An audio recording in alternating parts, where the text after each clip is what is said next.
to go ahead and start and say why you're here? Shut the door. That's good. I think that's good.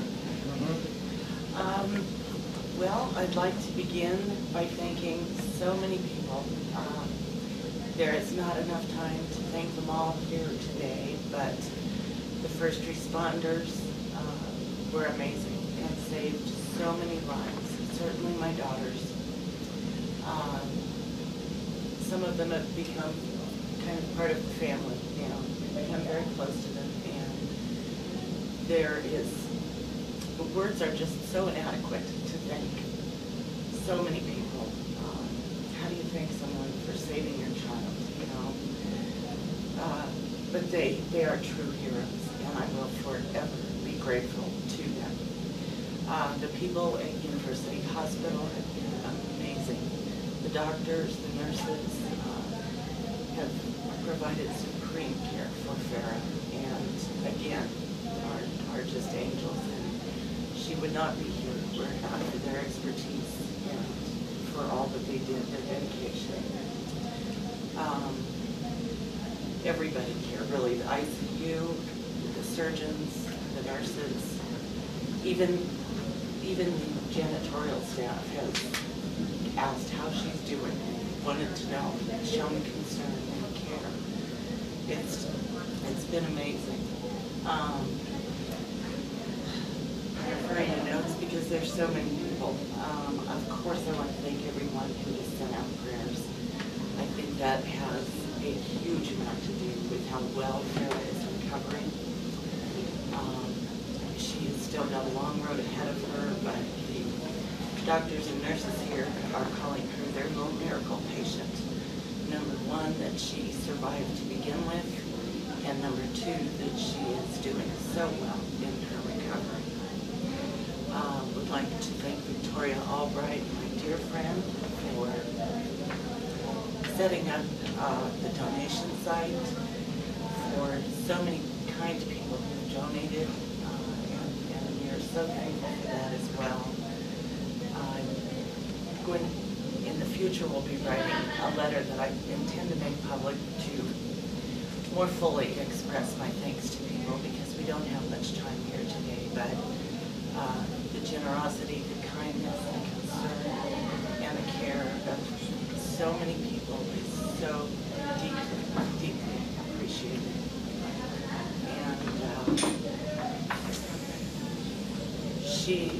And she was critically injured in the beginning at the theater. When they brought her in here to the hospital, they were very questionable as to whether she might make it.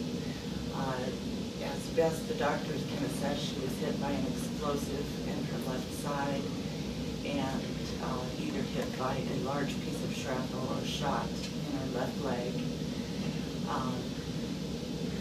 So she's had 4 surgeries, continues to recover. Her outlook on things is incredible and amazing. She's amazed me on numerous levels throughout this whole thing, even showing compassion for the person who did this, and sadness for what must have happened to him to make him able to do such horrible things to people.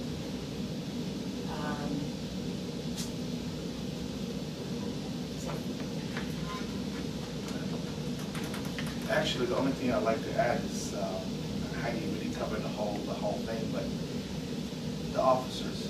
I mean, I honestly cannot speak enough about the officers. They took the initiative, and they became the ambulance, and they brought her in. It wasn't for the officers, their quick thinking and put on a cruiser, and naked he was in less than 4 minutes. Those 2 minutes, the difference was between life and death.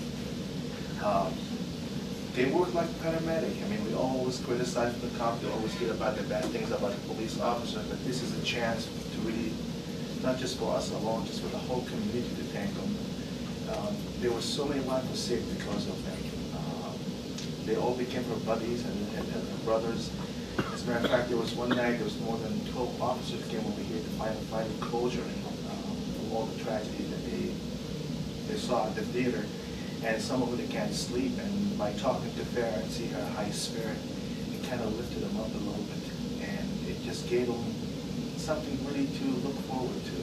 And like right now, I tell everybody, just go home and hug your kid one more time. It just, I don't know, tears in my eyes here. And the staff here, from Mother Goose, that's what I call the lady now, the head of the ICU. She have her hands. The nurses there, Nicole, Erica, Justin, Kelly, Brian, Vicky, Marty, Liz, Nancy, even the housekeeper, I call her the domestic goddess, Angelica. I mean, she runs the place like she owns it, and that's what really took, surprised me. They all take a pride of the hospital as it's their own. It's not just their work here, it's really their own.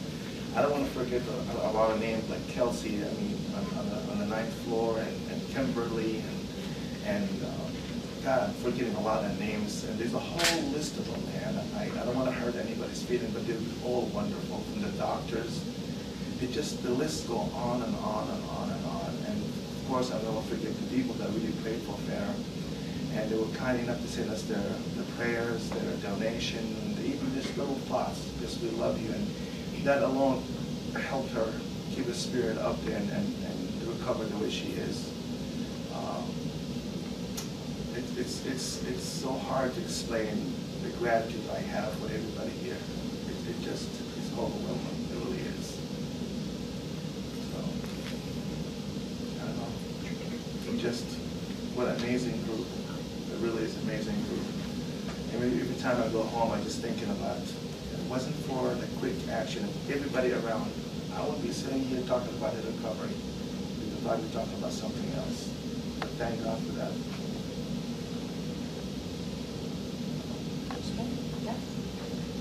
So, hi everyone, Victoria.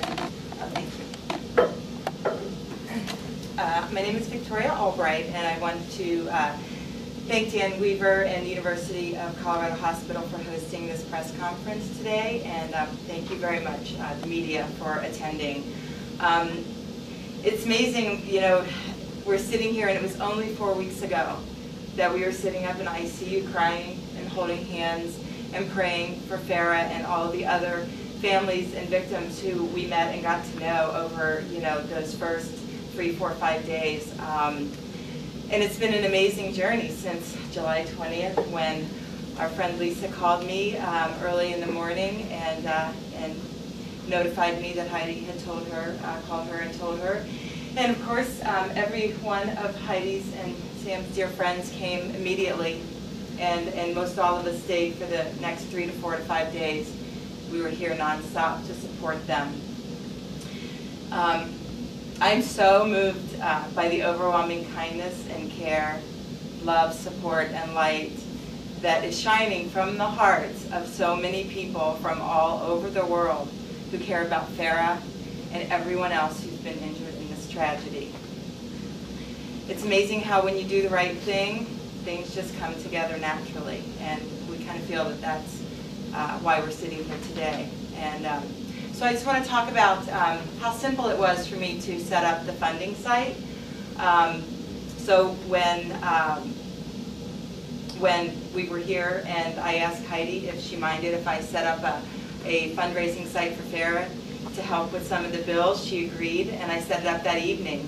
It was very simple. At GoFundMe.com, I set up the help-Farah site, and Greg and the support staff at GoFundMe were very helpful and professional when I needed them. They had a couple instances, and they jumped right up and assisted me. So again, I asked Heidi if I could set the site up or the page up, and she agreed, and I set it up that very evening, July 20th, when I got home late that evening. And if you read some of my posts, you can tell they were late at night because there's some typos and things, but I think you get the picture if you had an opportunity to read some of my updates.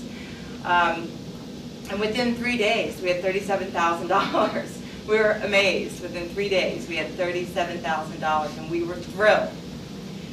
It was just a few short days later, a couple days later, I was contacted by John Rezig and Brian Mercedes from the Chive, who requested permission to run a feature story on Farah.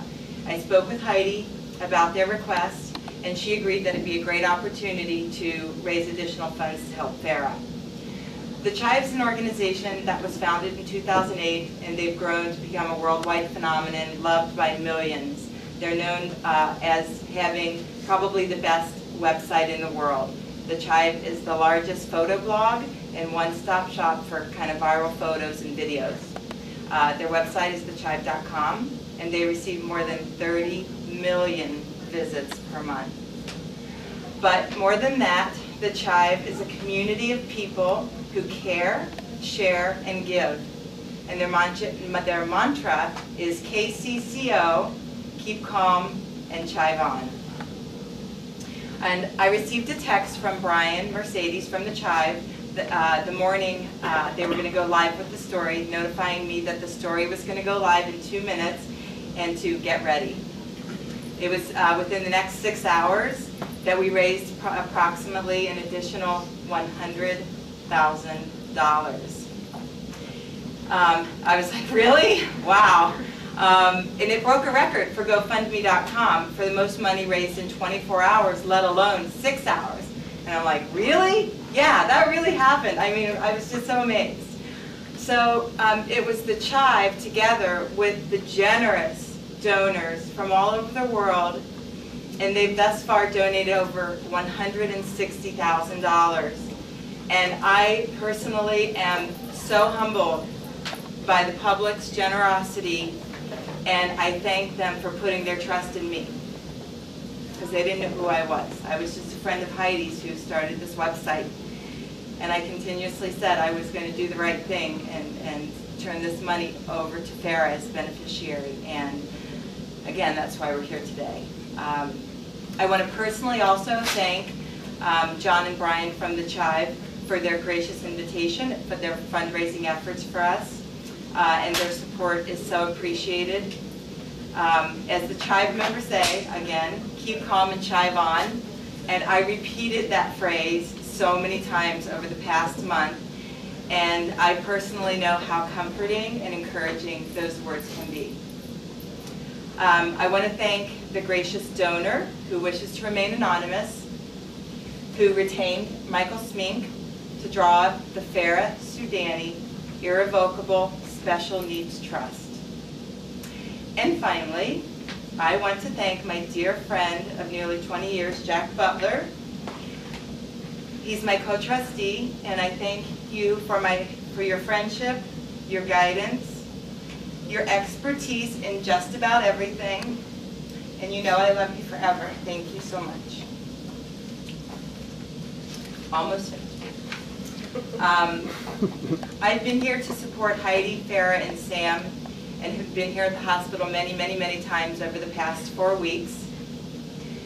And led by Farah, we've all kept a positive spirit, and it's been my honor to be here as a friend for Farah, Heidi, and Sam during this time.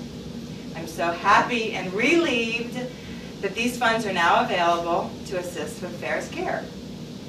And so with that, I'd like to give Jack an opportunity if he'd like to say something, and then I'll introduce Michael. So Jack, thank you. Well, I'm sort of overwhelmed, I always have been, by this young lady's magnificent character, open mind and heart. She's helped so many people. It's really amazing, and I couldn't be more honored to serve as her co-trustee. I know how much work she's put into this. It's been phenomenal. I doubt that she's had more than a few hours sleep at any point in time. Catching cat naps where she can.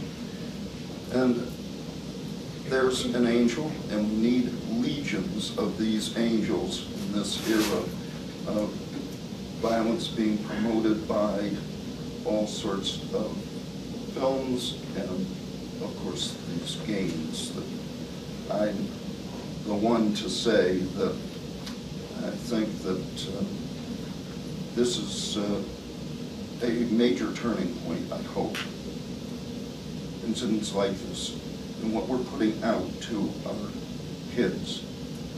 Amen. Mm-hmm. Thank you, Take it Jack. away.